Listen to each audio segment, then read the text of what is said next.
I know it has been a challenging year and a busy year here in Belton. Let's just start with economic growth, housing and businesses and that kind of thing. What kind of growth have y'all seen here this year? Pretty steady in the housing. I guess Bo probably gets requests for new water taps several times a week. You know, some weeks are bigger than others, but it's been pretty steady. So, and that is all for new homes. So that's going well. There have been some conversations with some pretty interesting economic developments, but of course it's stuff that I can't talk about. And what it has boiled down to is these developers coming to an agreement with the property owners, and at that point it's out of our hands. You know, some pretty exciting stuff, but if they can't make a deal with the property owners, you know, we can't do anything about that. But we're working on a few, and I really hope they work, because I think it'll be a game changer for our town. So we'll just have to wait and see. How about the old mill site? Where are we at on that? Which mill? We got a few. That's true. Y'all have multiple. Any of them? Let's just. Well, I'm under the impression that Blair Mill has been bought and will probably be warehousing. The other mill is not much has happened with that one. And that's some of that's the tax credit stuff hold up, right? Right, yeah, right. And probably, you know, it's just, you know, maybe if the trail goes that way, it'll perk up some better interest in it. Well, yeah, what's the latest you've heard on the trail? I know they're making a lot of progress towards the trail between Anderson and Belton. Right, there. It would, the county and Belton, we'd really want to make that happen, in the city of Anderson as well. I think it'll be a baby step situation. You know, the city will get a little bit of trail. Anderson will get some trail, and hopefully join the two, you know, as soon as possible. But we're very cautious of property owners and making everybody happy. So we just got to figure it out. You know, the best route, the route to make everybody happy. But I think everybody's committed to getting that done, and it will be a game changer for us for sure. I think people are going to be amazed. And I was looking at, you know, some of the proposed routes and stuff, how close Anderson and Belton really are when you cut through a straight path. That's why we're the obvious choice for going, you know, connecting first. It's the shortest route, and then we'll connect some other towns. But that is the reason that we were chosen first. The city applied for the SCIP grants, which is the infrastructure grants with the state, and we were awarded almost $9.5 million, and that money will go towards the water distribution and improvement on our lift stations. That's a drop in the bucket as to what we need, but it certainly will help, and we should be getting started on those improvements soon.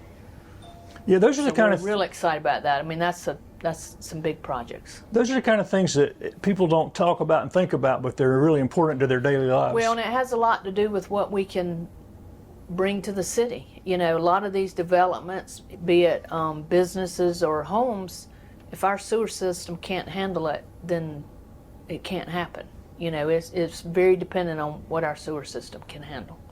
So this will be a big deal in helping us get all that, you know, up to date and, you know, able to take on these projects if we want to. I know in the past we've talked about some long-term planning for the squares. Anything moving in that direction? Not lately. We had pretty good success with our facade grant program, and people, you know, redoing their storefronts. Still having a little bit of that going on. We've got some new businesses up there, so I think that's coming around. We have a new tap room that opened up down there. A boutique will be opening, I think, the day of the Standpipe Festival, if not the day before. I'm not sure their exact opening date. They're on the square. So things are starting to happen. And I know the museum's been really busy. Is there any update on the potential for the Natural History Museum? I have not been updated on that. You know, they're their own thing. They're a nonprofit, and we're not always in the loop on everything, but I don't know any current information on that.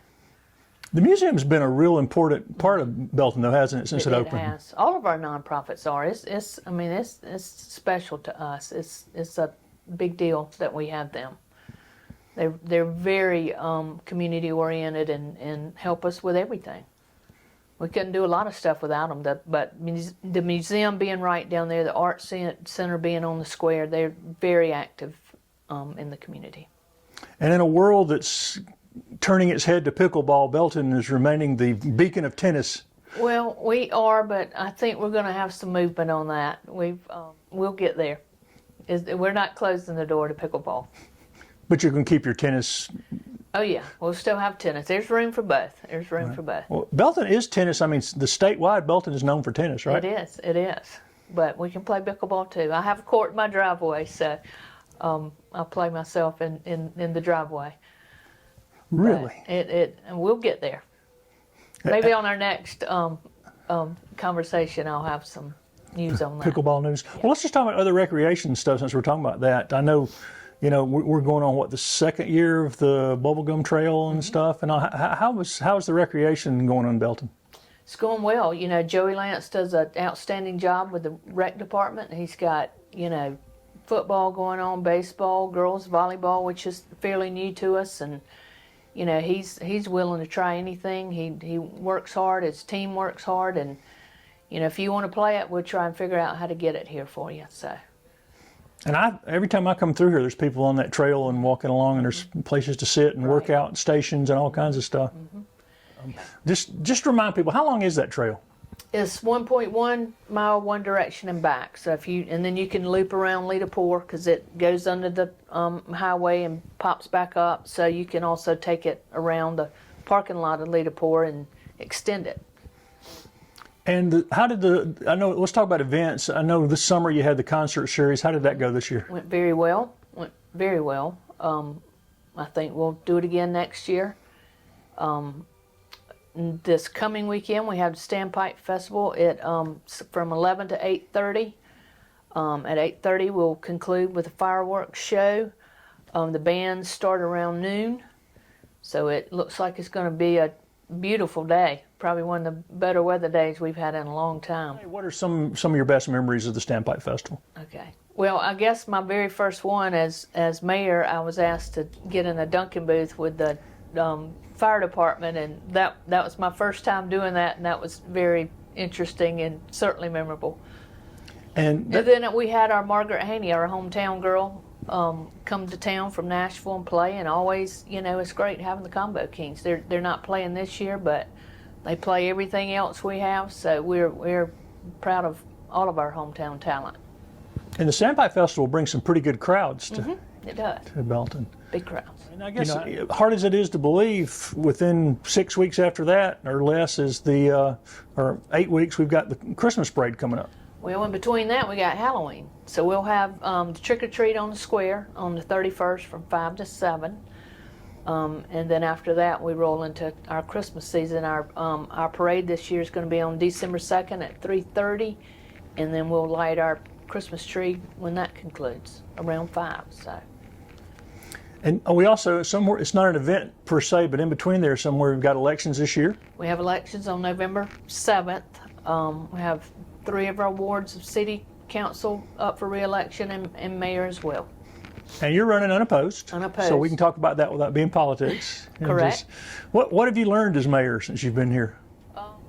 It's really a lot of fun, but you have to really put yourself out there, go to these meetings that you're invited to.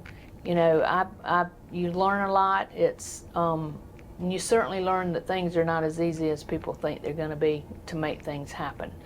The old saying, the wheels of government's very slow. It is, but we're all, everybody's pulling for each other. As a county, I love going to the county meetings, and even though we compete with each other, we all need to be our best and to bring people to our area. And it's some really good, smart people out there that I've really enjoyed meeting and working with, and always a great help to the city. If we need anything, we can, whether the answer's what we want it to be is one thing, but we always, get our answers for any, problems, questions, attempts to do things that we might want to do. And I think people forget sometimes being mayor of the city here is full-time hours, part-time job, right? Right. It's a lot of hours. People think, And that's kind of how I roll. I'm fine with that. I've got time to do that. You know, I'm fortunate that I don't have to work at a regular 9-to-5 job like a lot of our mayors have, and that, you know, that can get in the way of a lot of these meetings that happen throughout the day. But I'm fortunate that I can make these meetings and go to these classes and and learn the things that I do. I know you've had a challenging year, and the community seems to have rallied around you this year. Do you want to say anything to them about that? Well, I want to thank our council. You know, they really stepped in and took care of things. You know, no questions asked. They covered me. The community covered me. It's been overwhelming, but I love this place, and they love me back, and it's been a journey.